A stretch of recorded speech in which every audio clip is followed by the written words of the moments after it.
Welcome along to the Matchbook Weekend Football Podcast. We're back one final time before the international break. Can you believe that? But I am your host, Daniel Hussey, joined by Mark O'Hare and Adrian Clarke. We'll keep that negativity to a minimum here, lads, and concentrate on a cracking weekend's Premier League action in particular, but across the EFL, Europe, and the rest of the world. And before we get going, a pointer and a reminder for those listening on the podcast, there is still time to get involved with our new customer sign up offer. That's bet 50, get 50 in free bets for the new football season.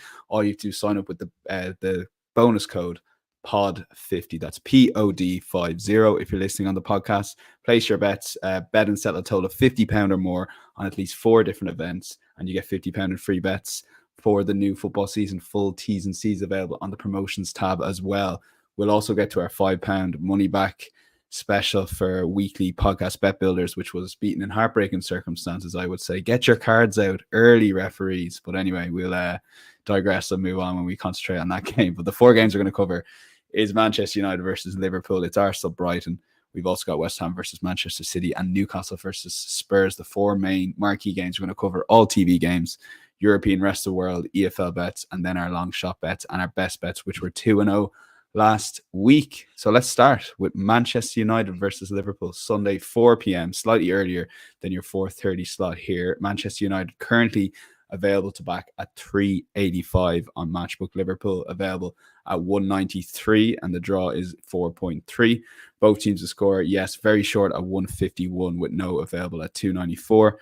Manchester United getting a half goal head start on the Asian handicap at 2.04, and the total for this game is currently set at 3.5, under slight favs at 179. So, Adrian, I'll start with you. I mean, simple question: how big a game is this for both clubs? Given, as I touched on, there'll be a week international break. I know it's early in the season. Yeah, it feels like a big game, doesn't it? But particularly, actually for both managers, but for Arne Slot, it's huge, isn't it? Because it's the first real test. He's had quite a gentle introduction. I mean, Brentford at home is a fixture that Liverpool normally win with ease, and that's what they did. And Ipswich away, even though it was awkward, it's still Ipswich away, and the gulf, in quality is there for all to see. So he's had a nice introduction. This is where it starts to get serious. This is where people will start to judge where his team is at. And look, even though Liverpool are clearly a better team than Manchester United, this is always a tough game. It's a hard match to call, and it is a game where teams rise to the occasion. And obviously for Ten Hag, we know he's under a little bit of pressure as well. Bad defeat at Brighton, which pleased me because I think we backed it, but it was one of those where it was a little bit damaging for him, so he could do with an immediate bounce back. And when I look at this game, give them a shot. I really do. I look at the odds and I think, no, Liverpool are better than United, but at Old Trafford, it feels like the prices are a little bit too much skewed towards Liverpool, who have been impressive. Don't get me wrong, but this is a bigger test, and it shouldn't be forgotten that Manchester United didn't lose to Liverpool in 3 matches last season. Even in the season before, where they got beat 7-0 at Anfield, they did win the match at Old Trafford. So, this is in the recent history under Ten Hag. They're not used to losing actually to Liverpool. Certainly not at home. And as for all of their flaws, I do give them a shot here because I'm not blown away by Slot's Liverpool just yet. And I think that they're very much a work in progress.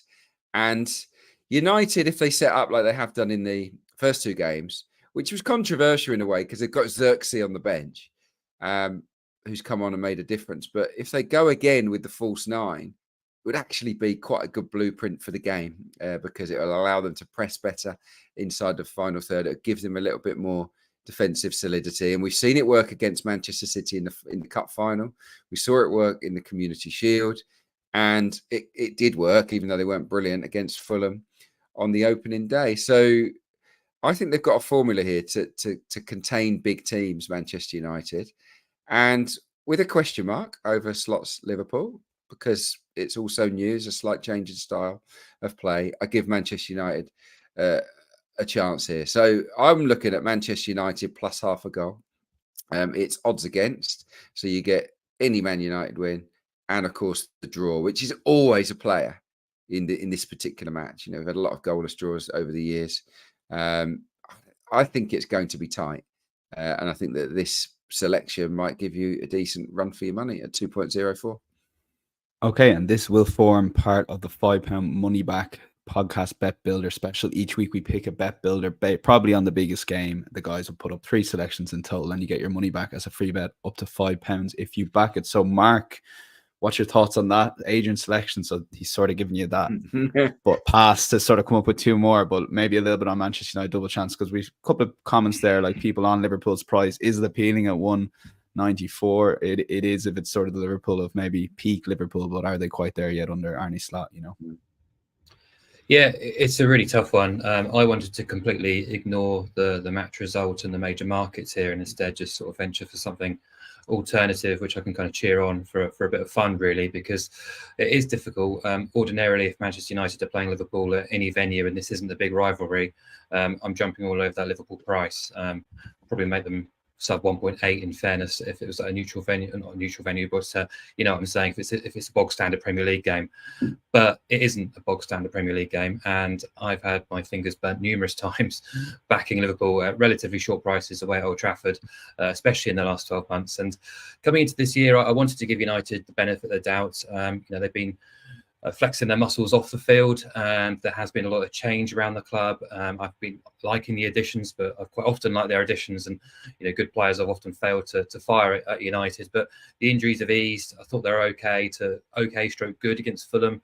I thought they're all right at Brighton, actually. That result could have been very, very different had Garnacho's shot not hit Joshua Zirkzee and gone in. Suddenly the narrative is very different if United win away at Brighton, but they end up losing that goal late on, and the narrative is all about kind of conceding late goals. But ultimately, their inability to sort of stop the pressure and stop their opponents creating chances was a downfall again. Brighton generated over 2 expected goals at the Amex. So there still is a lot of work to be done. There still is a sense of deja vu from last season as well. But last year they were an absolute rabble, and as Adrian says, they still managed to burgle 3 draws off Liverpool.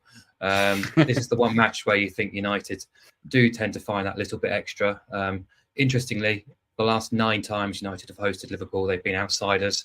They've avoided defeat in 7 of those 9 games, and in 4 of those 9 games, they've been priced up at 4.0 or bigger. So they've been bigger outsiders than they are this weekend, and still managed to pick up results against Liverpool at Old Trafford. So I completely agree with almost everything Adrian says, really. Liverpool have looked slick, have looked quite structured under Slot, but a couple of tweaks to the system, which was already pretty successful. Some of the passing and movements we saw last week against Brentford were pretty mesmerising at times, but this is definitely a step up in class, going away to Ipswich and hosting Brentford. So I'm eager to see what we get from Liverpool here. But for me, it's just a case of kind of ignoring the 2 teams, because there's a lot of noise around both, I think, and I'd rather find something else to sort of cheer on for a bit of fun, really. So I've invested in cards and corners. I'm going to back both teams to be booked and Liverpool to win most corners at 1.8 on the bet builder. Obviously, the big derby game, 18 cards between these 2 teams across their last 3 meetings last season. But corners-wise, it's some quite formidable stats in Liverpool's favour here. They've won the corner count in 16 of the last 20 meetings with Manchester United. Last season, the cumulative corner count ended up 30-10 in Liverpool's favour, including 11-6 and 7-4 at Old Trafford. And United have only won the corner count in 3 of the last 11 home league games, whilst Liverpool have won it in 18 of the last 20 Premier League matches across all venues. So, you can kind of visualise how this match might play out. Liverpool dominating possession and territory. United, as Adrian says, perhaps playing in the false 9, looking to break at speed with counter-attacks and transitions.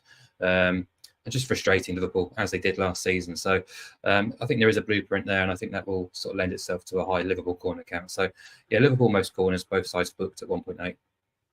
Okay, so quite excited about this. If we get the £5 money back, it's a free bet podcast bet builder special on screen there in just a second, so you can see. So it's slightly different if you're backing Manchester United plus half a goal. The same bet as Manchester United double chance, and is available on the bet builder. So again, if you go into Matchbook, you've the positives of the exchange, really good value. Some of our over rounds 100.08%, that sort of thing. But if you want a bit of fun on a bet on a match, and you're watching the match, sitting down to watch a match, looking at the bet builder product, this is a £5 money back special.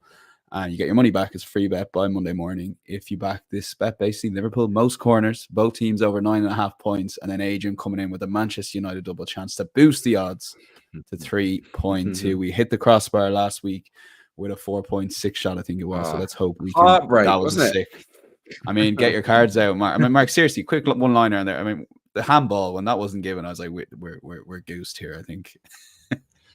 Yeah, really frustrating. I had a few people sort of tweeting me and sort of saying, or DMing me saying, you know, what's going on with the Premier League cards this season? But, you know, across the league so far, they have been flowing reasonably well. You know, you looked at over 3.5 cards as the kind of benchmark, and it is hitting, you know, close to 70% across the league so far. So, but, you know, in successive weeks, we've had blatant handballs, which are, you know, ordinarily a straight yellow card without question being waved away. It's quite frustrating, but yeah, you know, you win some, you lose some. I'm hoping we'll get the luck on our side this weekend.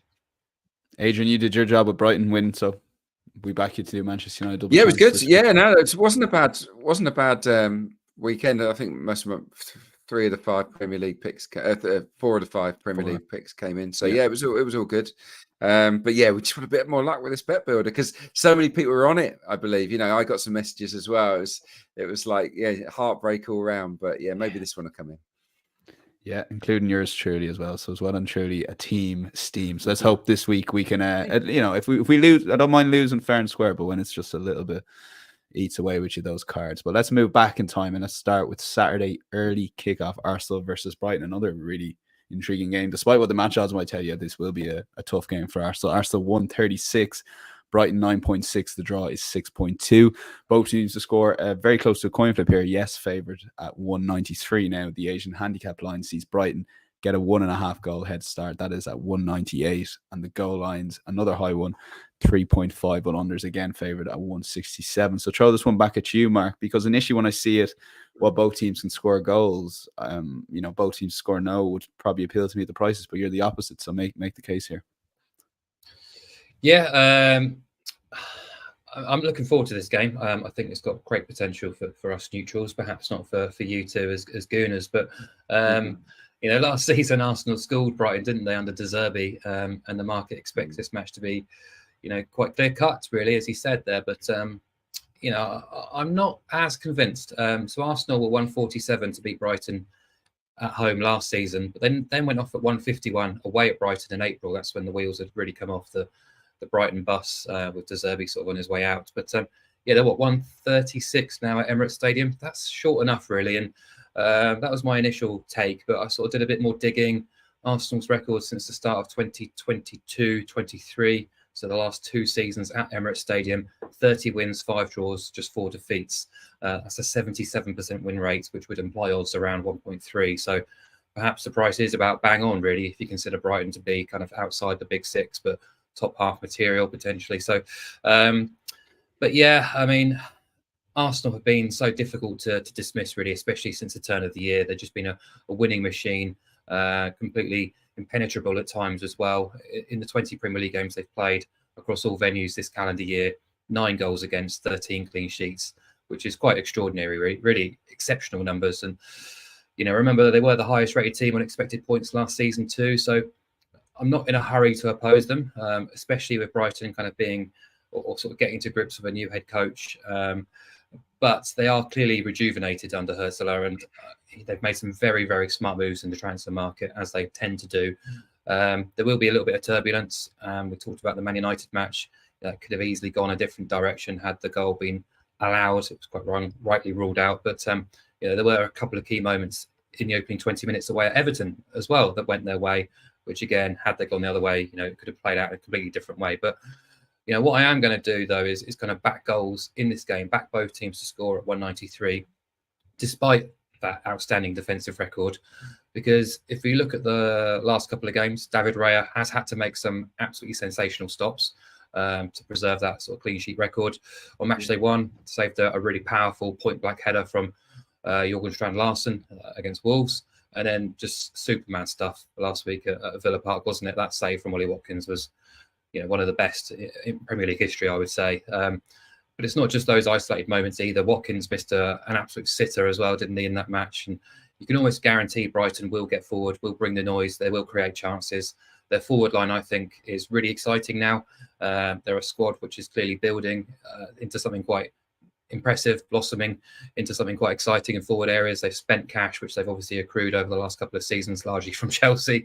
But there's a lot I like about Brighton right now. And I think, as well as Arsenal have defended in the first 2 weeks and across the calendar year so far, I do think Brighton have the ability to sort of at least make their mark on this game. So I thought that both teams' score price here at 193 was good enough. So I'll get involved there and just hope both sides oblige. And I don't really care who wins.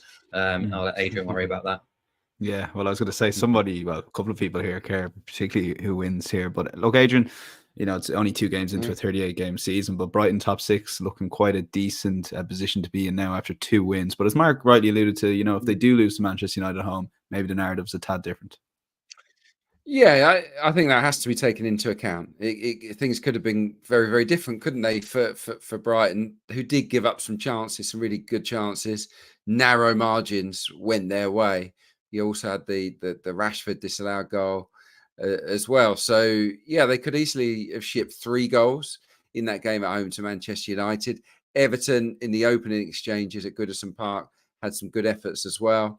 So, yeah, look, I think you can get at Brighton. That high line is very high. It really does sort of push up to the halfway line. And I do think that Saka and Kai Havertz and Trossard, if he gets the nod ahead of Martinelli, they do have the ability to run in beyond the last man and maybe cause Brighton some serious problems here. But that doesn't mean I haven't been impressed by them. I think they're absolutely rejuvenated under Huertzler. I'm loving the front 2 of Welbeck and Joao Pedro. Great industry, out of possession, but on the ball, making things happen. We know they've got good wingers. Mitoma's been a thorn in Arsenal's side before. And, they've got plenty of options, haven't they, in those positions. So, yeah, I think this is going to be a really good game. I can't wait. I'm going to be there.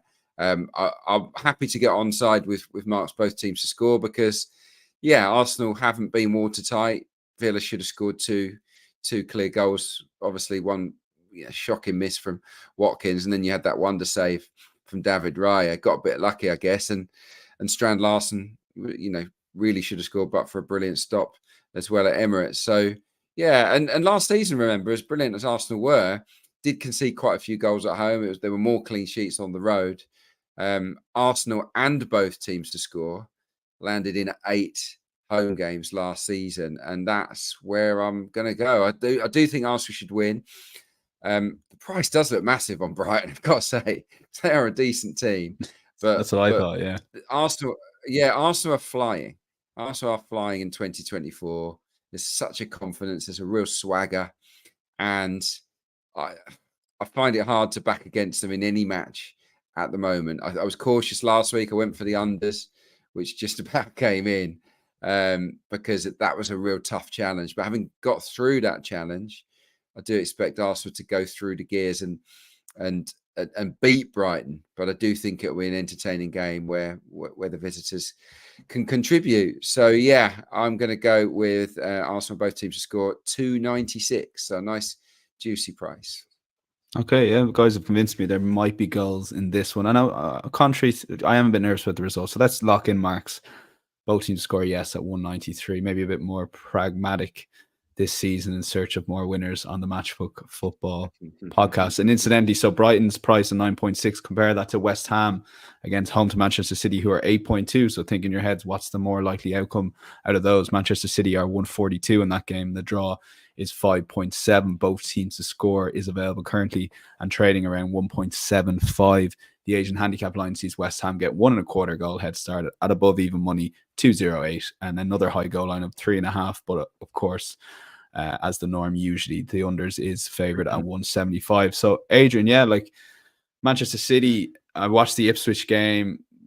That 10 minutes, I know Ipswich, where defence was an absolute shambles. Let's be honest, an absolute shambles for that 10 minutes. Well, the goalie had a stinker, didn't he? Yeah. Left back penalty, stupid tackle. But that 10-minute period was like, wow, this is Manchester City at their pomp already so early on in the season. Yeah, I don't think you can. It's Ipswich at home. It's a newly promoted club at home. Okay. I wouldn't go that far, but I know where you're coming from. It was good. It was ruthless. It was a tough 10 minutes to watch.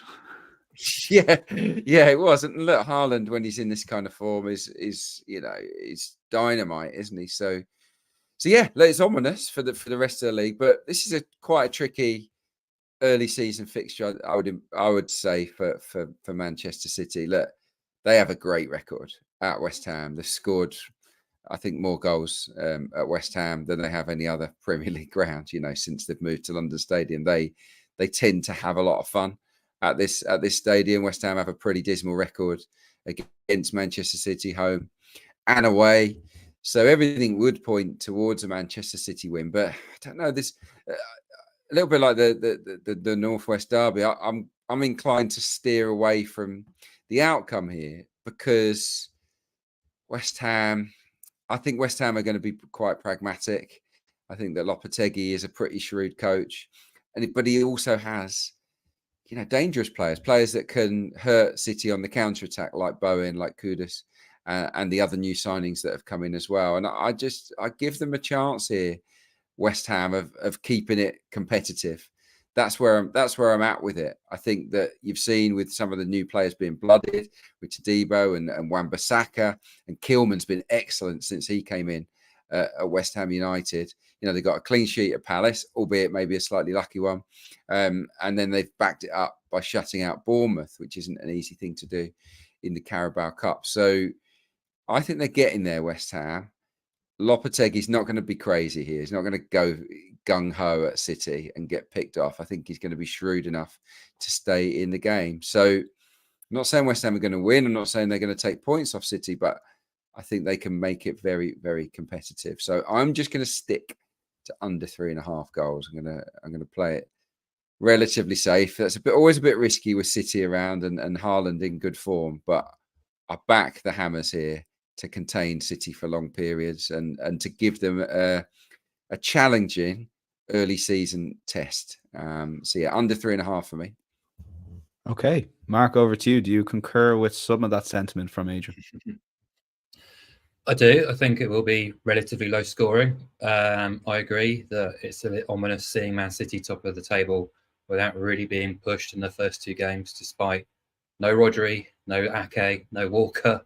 Foden, Grealish, Stones and Gundogan have played a combined 122 minutes in the Premier League so far. So they're effectively fielding a half a B team at best, really, and they're still top of the table. Wow. And winning comfortably. Okay, move on. I mean, you look at the midfield. Kovacic and Rico Lewis have been outstanding as a pairing in central midfield. Savinho or Savio, as we saw last season in La Liga, has made an immediate impact, and it's been business as usual, really. And I think that's a concerning element. But yeah, there's a chance now that Pep starts to feed those big boys back into the group, maybe this weekend or at least going forward, and that should provide a few more headaches for opposition sides like West Ham. As Adrian says, they've got a good recent record here. They won 3-1 and 2-0 in the last 2 visits. I can see something similar occurring here with the cavalry coming back in. I'm not as warm on West Ham right now. I still think they're a work in progress. I still think Lopetegui's trying to work out his best foot forward. Alvarez is injured, so Guido Rodriguez has been starting defensive midfield. But last week at Palace, you had Lucas Paquetá sort of starting alongside him, with Souček playing more advanced, and they're playing quite direct towards him. Kudus on the left, which I think hampers him. And I think it's hampering Paquetá to be playing a little bit more deep than he perhaps likes to. So, you're in sort of thwarting 2 of your best players, your best options there, in order to try and sort of get a team together. So I'm intrigued to see how he approaches this match, because after the business they've done in the summer, he has got plenty of options, personnel-wise as well as system-wise. He could go for a back 3 here, and the team could look just as strong as it has done in the last couple of weeks in terms of the names on the team sheet. But I'm not expecting West Ham to be open. It's not really Lopetegui's style, and I'm not expecting there to be gallant chances at both ends either. But I just think City have the nous and the ability to get the job done, really. De Bruyne and as you say, Haaland have looked fit and fresh and firing already. So, if they continue where they left off last week, then I suspect City win this game with a bit of room to spare. So City to win under the 4.5 goals comes in at 192, which I think is a nice increase from City just to win. Okay, 2 options there if you want to maybe tread a bit more cautiously, you can go with the under 3.5 goals, which I think will be the podcast selection from Adrian at 178. But Mark going for the staple Man City and under 4.5 goals. Let's move on to the curtain raiser to Manchester United versus Liverpool. It was a pretty decent game. Newcastle versus Tottenham. Wait till you see one of the prices here in just a second. It caught me off guard this morning. Newcastle 2.58, Spurs 2.7, draw 4.1. Both teams to score, yes, available at 1.4. From memory, I think we got to the 1.3s and we at some point, Mark, last season for maybe a game or two, but that is outrageous. No is 3.4, almost 5-2. Both teams to score now. Draw no bet is the Asian handicap market. 3.5 is the goal line, slightly favored to unders, but not by much. Overs available at 2.0. So, Adrian, I'll pick up with you because you saw Newcastle in the flesh last night. How did they play? It was great to see Tonali back for football reasons, to see a man like him, a player of his caliber, back playing football again. Yeah, no, it was good. I was pleased to see him. Obviously, he's been rehabilitated. I think Newcastle have done a really good job. They sort of took it on the chin, looked after him as a person. And, he seems to have come back with a real hunger. And that, in the first half, he was excellent. He was everywhere. He was making runs into the box, proper box-to-box roll from Sandro Tonali. He was really unlucky not to score. It's a great save from Carlos Miguel in a 1v1. But yeah, I was impressed. They took him off on the hour, understandably. They lost Joe Willock to injury, which will open the door for Tonali to potentially have the opportunity to start this game. I suspect he'll be on the bench, but he showed enough to indicate that he's going to make a positive difference to Newcastle, who have a lot of legs already in midfield, but he will add and complement what they have already. So yeah, no, they were sharp. The attitude was good. They deserved to win, even though it was on penalties. The concern is there's still only Alexander Isak as an option up front. That's obviously they could go with Anthony Gordon in an emergency, but at the moment, Isak has to play every game. And yeah, he was brilliant in the first half and faded quite badly. But I think they'll go into the game with more confidence. They've had a decent performance under their belt. Most of their big players featured in the match. And this is an opponent they like, isn't it? They've smashed Spurs 10-1 on aggregate the last two meetings at St James's Park. Last year got a bit messy, didn't it? I mean, Van der Ven had a nightmare. But yeah, stylistically, I do think that Newcastle have the tools to hurt the high line of Spurs. It's just a fact. Gordon and Isak and others. Harvey Barnes is fit now, can run in behind as well. So yeah, I think that they will be rubbing their hands together, thinking we can score goals here. But Spurs have started the season well. Should have battered Leicester. We know that. Did batter Everton. No one's had more touches inside the box or the opposition box than Spurs. They've had 7 shots on target in both matches. Going forward, they look good at the moment. Even without Solanke, still got Son up front and options in the wide areas. And again, I think they have the players to hurt patched up Newcastle. Remember, they've still got Kraft and who's the other centre back at the moment? It's Burn. Dan Burn. Yeah. So yeah, I don't think Fabian Schär will be back for this game. They're still light at centre half. Livramento is far better going forward than he is at the back. Left back, will it be Lloyd Kelly or Lewis Hall? It'll probably be Lloyd Kelly. Getting used to not a new position as such, but certainly a new team. I think Spurs can score goals here. So I kind of get the both teams to score angle. I absolutely feel that is nailed on, really. These two teams are going to go at it. Ange ball doesn't change depending on the opponent. They'll keep that high line. They'll keep pushing for goals. So yeah, I think it'll be a cracker. I give Spurs a better chance than they've had in recent years of winning, but I'm not going to go as far as to back them. I'm just going to go with both teams to score and over 3.5 goals. I think we can easily see 4 goals or more here, whether that's a 2-2, a 3-1, or potentially another tonking from Newcastle. I guess even from Spurs to Newcastle. I just see goals. I see an open game because they are set up to hurt one another's defence and for that, and they have positive managers. So yeah, I think it'll be a good one. Okay, yeah, that's both teams scoring over 3.5 goals. If you want to get that inside at 192, just put that into the bet builder. Mark, on the actual match itself between Newcastle Spurs, if you were to pick a side, I guess that recent record with Newcastle against Spurs. But having watched both teams in both their first two games, there's no doubt that Spurs have been more impressive than Newcastle. And you called them right last week going for Bournemouth over Newcastle. So what's changed this week that makes you side with Newcastle here? Just the price, Dan, and the lines. I always have to be led by the price and the lines, regardless of what our sort of quick takes are on both teams. And you're absolutely right, Newcastle haven't been great so far. Spurs have looked pretty lively, quite exciting. But yeah, just seeing Newcastle available at 195 off a scratch start at home against a team that's not City, Liverpool, Arsenal, that interests me straight away. Get the negatives out first time. They were very poor against Southampton on match day 1, even before the red card. Managed to squeak a result there. They were a bit better last week in what was quite an even game at Bournemouth, but got away with one in stoppage time, really. So I think they're a little lucky to have 4 points on the board. Team news isn't great again, as Adrian's touched on. Fabian Schär is serving his last game with a suspension. Tonali is back, but that backline doesn't look fantastic on paper either. But the midfield, I think, is starting to work itself out. And going forward, I've no qualms with what they have available. But the big positive here is St James's Park. And remember, they did have hellish injuries and suspensions all last season. They coped admirably well. They're actually rated as the 4th best home team in the Premier League, according to expected points. Last season, actually took 2.15 actual points per game, 2.5 goals per game, 13 wins from 20, just 3 defeats, City, Liverpool, Forest. And that, for me, commands much more respect than what the market is showing right now, which is saying that, a neutral venue, Tottenham are the strongest suit and by a reasonable distance. And I don't necessarily disagree with that to a massive degree, but at St James's Park, I do think there has to be a bit of balancing, because as much as I like Spurs, I've said that from the start of the season, I love Postecoglou. Their records in sort of similar data sets suggest that they could be vulnerable here. 11th on away expected points last season. Only 7 wins and 20 away since the start of last year. 1.75 goals per game conceded. They've shipped at least 2 goals in 12 of those 20. Just 1 away win against the top 9 under Postecoglou, as well as that, the 4-0 stuffing at St James's Park. So, as strong as that squad is, do they really warrant being 2.7? Not for me, not yet anyway.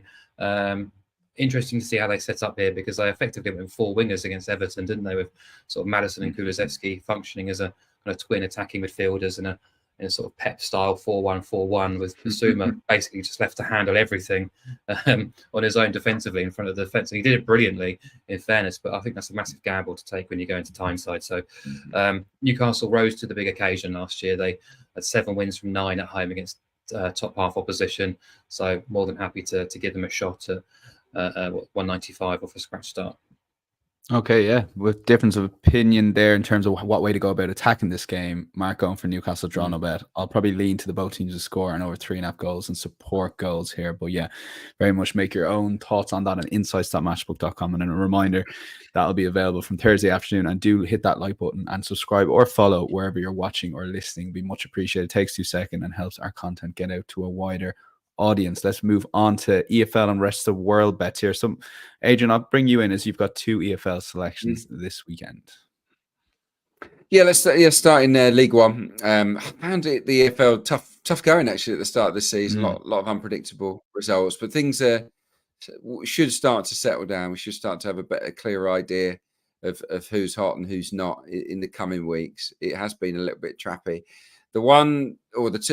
One of the 2 games that I've picked out is at Reading against Charlton. Obviously, Reading, a club in limbo at the moment, haven't been able to sign players, not until the ownership changes. Charlton are flying under Nathan Jones.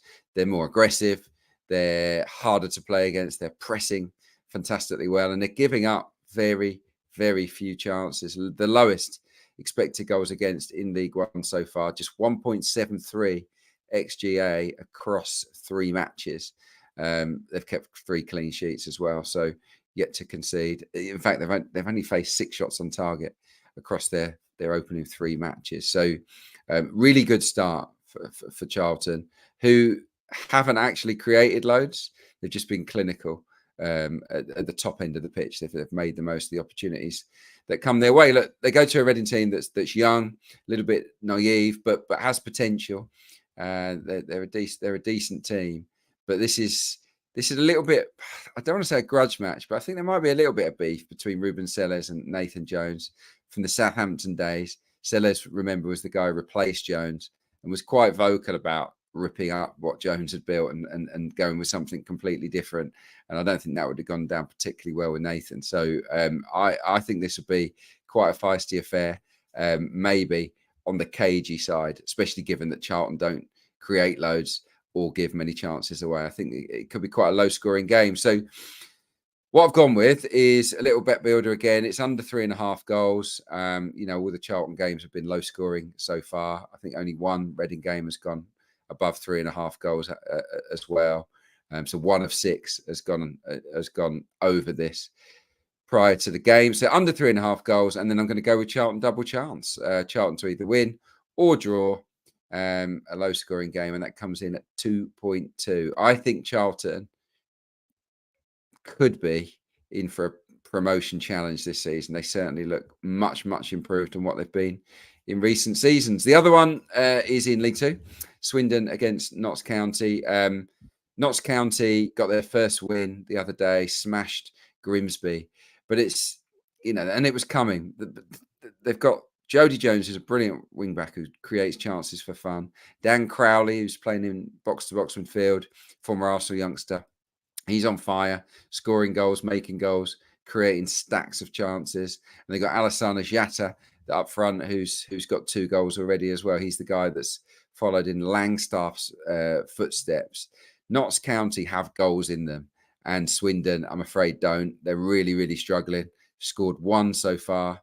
Their XG, Swindon's XG after 3 matches is less than 1, which is obviously dreadful. They're creating pretty much nothing. And then the only goal they scored actually at Chesterfield was an absolute worldie individual goal. So there are problems for Mark Kennedy at Swindon. They got smashed 4-0 in their last home game by Walsall. They corrected it at Crewe last week with a 0-0, but I think this is a really tough game for Swindon. Notts County get 1. I don't know whether I'll give Swindon much hope of clawing this one back. And I think Notts County can get 2 or 3 at the county ground. So, yeah, I'm looking at the price here. It's 2.44 on Notts County to win at Swindon. And I like that price, which is why I picked it. Okay, Adrian's 2 EFL selections, under 3.5 goals, and Charlton double chance away to Reading and Notts County to beat Swindon. Another one to come in the long shots section as well. Quite an exciting one too. Mark, over to Norway here. And Bodo Glimt lost their Champions League playoff round last night, but they do sit top of the league. And I'm looking at the table here and I'm struggling to come up with the case for your bet here. So I'm looking forward to hearing it. That's a good start. Cheers, Dad. No worries. Yeah, they were terrible on Wednesday night when they lost in Belgrade against Red Star. It was probably their worst performance of the season, really. They really froze on the night and lost the game, lost it quite comfortably, really, in the end, despite what the scoreline might say. They lost the shot count 18-5, really sort of barely turned up. And a huge disappointment around the club because they've now won the Norwegian title twice in the last 3 years, and they've not yet managed to get to the Champions League proper, which is a great shame because they play some really exciting, interesting football. A very interesting club from the Arctic Circle in the north of Norway, but wasn't to be. So they're licking their wounds a little bit. And on Sunday, they go to mid-table side Strømsgodset. And yeah, you're right, they're still top of the league. They hold a 6-point advantage over the rest of the division. So there is a bit of wriggle room here if they were to sort of be still licking their wounds, still feeling a bit down on themselves. And I'm quite happy to oppose them as quite short price favourites away from home because it is a quick turnaround. I'm always quite happy to oppose sides at short prices when they're sort of featuring the sort of double away day in the week, going away in Europe and having to go away again domestically at the weekend, which is what Bodo are enduring this week. The domestic efforts recently away from home, just 2 wins from the last 6, 2 draws and 2 defeats in that sample as well. So they're not exactly firing consistently away from home in the elites they're in so far, or at least recently. You have to go back to May for the last time they won by at least 2 goals away from home in their domestic division as well. So I fancy Stromsgodset with a +1 start here at 1.8, which requires Bodo to win by at least 2 goals for the bet to lose. So I think at worst we might get a push here because Stromsgodset, whilst they are limited, they are capable of keeping games quite tight, quite close. They only lost the reverse game in Bodo 1-0, which is unusual for a mid-table team to go there and just suffer the 1-goal defeat. As well as that, they've run Viking and Brann very close home and away so far this season. 2 teams up in the top 3 as well. So they've got pedigree for keeping games nice and tight. And perhaps the Bodo disappointment from midweek might linger a little bit this weekend and play into their hands. So I'm quite happy to have them with a 1-goal start. Okay, 1-goal start at 1.8 at home to Bodo Glimt. Interesting to see how that gets on. Our long shots time. And Adrian, back to you. Caught the highlights of Colchester, Brentford. Very unfortunate as it looked a pretty clear push in the back, followed by the missed penalty, leading up to the Brentford goal and a missed penalty as well. So they might take some of that anger on Accrington this weekend. Yeah, maybe. Yeah, I think they haven't got the results maybe that their performances have deserved until this point. Colchester United, I do think they've got goals in them as a team. They've got a kid up front called Samson Tavide, who's a real handful. He's raw and he's new on the scene, but I think once it clicks for him, he's going to be a key man for them. They've got Hoppo, who's been there for has been around the block for years. Jack Payne has created the joint highest number of chances so far this season in League Two. He plays in behind as well. So look, Colchester for me are a team that can improve and get into the top half this season. And I just don't fancy Accrington. I think they lost all of their best players in the summer. They've got a new manager now. It's all change at Aki, and they've not got off to the best of starts. They can't really defend. They're letting a lot of goals at the moment, Accrington Stanley. Their matches till this point have averaged 5 goals, and every single match until this point has gone over 3.5. Both teams of scorers landed in all of them as well. Colchester, as I said, they're kind of due a good away win, and I think this could be the time for it to happen. It should be an attacking game. They're both in the top 6 in terms of the shots rankings so far this campaign. They both like to be on the front foot and try to score goals. But for me, Colchester have a significantly better rear guard than Accrington Stanley. So I'm going to go with Colchester to win this game and over 3.5 goals. I think Colchester are quite a bit better than Accrington.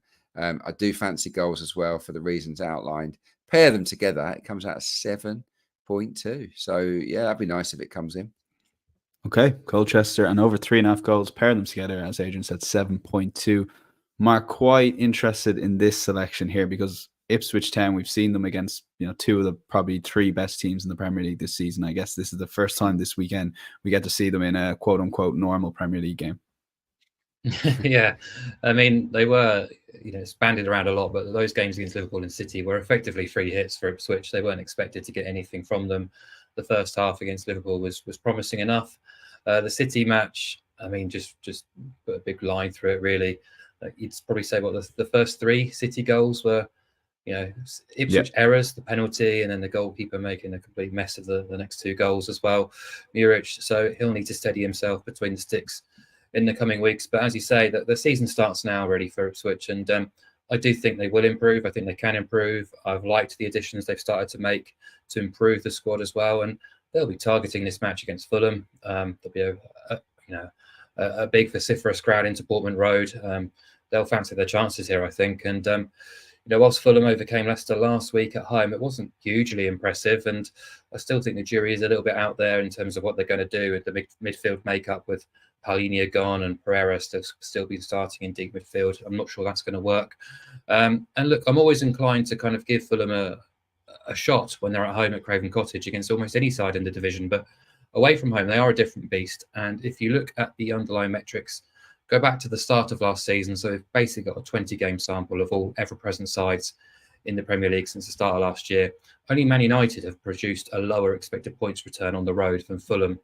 And nobody has a worse expected goals supremacy than Fulham away from home of the ever-presence. So I'm quite happy to oppose them. They're favourites away at Portman Road and quite keen to get Ipswich on side as a reasonable price underdog here of what, 2-1-ish, 3.0. Anyone who saw Ipswich rise through the leagues under McKenna will tell you they can be electrifying going forward, but pretty open defensively too. So expecting games to be quite entertaining. And I think the opportunity to boost that price on Ipswich to win by including both teams to score, boost that price from 3.0 to 5.8 to long shot material does appeal to me. You know, it's not far off 5-1. Ipswich win this game and beat it, yes. If they are to win it, I'd be surprised if they keep a clean sheet, put it that way. Okay, yeah, so 3.25 on the match with Betting Exchange, boosted up to 5.8 if you include both teams to score. That's on the Ipswich win against Fulham. Best bets time, and we went 2-0 last week.